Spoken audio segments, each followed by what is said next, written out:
Where is Sergeant Gutesa, sir?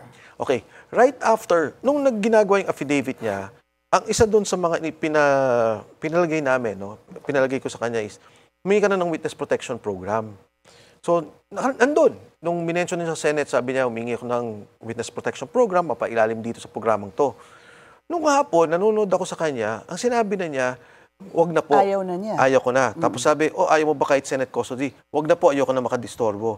Ang feeling ko that time, siguro kausap niya na yung mga kasama niya sa Marines. Mula doon sa Senado, dumiretso na sa Marine compound. So, next na chinek ko, kamusta na siya? Asa na siya? Nandun na daw. Hindi ko siya nakakausap direkta. Nalaman ko yung pamilya naman, in fairness to the Marines, kinupkup ka agad. But eventually, I think, inayos din nila na, siguro, para hindi ma-endanger din yung family, inilayo kay Gutesa na, itinago din nila. Ang Marines ang nagtago sa pamilya. Yes. Okay. Yes. At hiniwalay kay Sergeant Gutesa. Hanggang ngayon, nandun pa siya. Saan? Sa Philippine Marine Compound, sa Bonifacio. Is that so, sir? Yeah. Okay. And then, several days ago, may tumawag na kaibigan sa media. Sabi niya, sir, totoo bang inambush si Gutesa? So, ako naman nabigla, tinawagan ko. Sabi ko, ano to? Sabi Sino pong tinawagan niyo?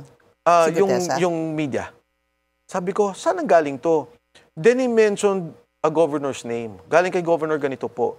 So medyo nag-ano na ako na hindi to fake news or walang pinanggagalingan na parang nagchichismis lang. So immediately, tinawagan ko yung contact ko sa kanya, paki-check naman. So chinek naman niya, siguro after 1-2 hours tumawag. Sabi niya, Sec, walang problema, safe siya, pero totoo. May nahuli ang Marines na umaaligid sa kanya. Hindi namin alam kung ambush, hindi namin alam kung stakeout.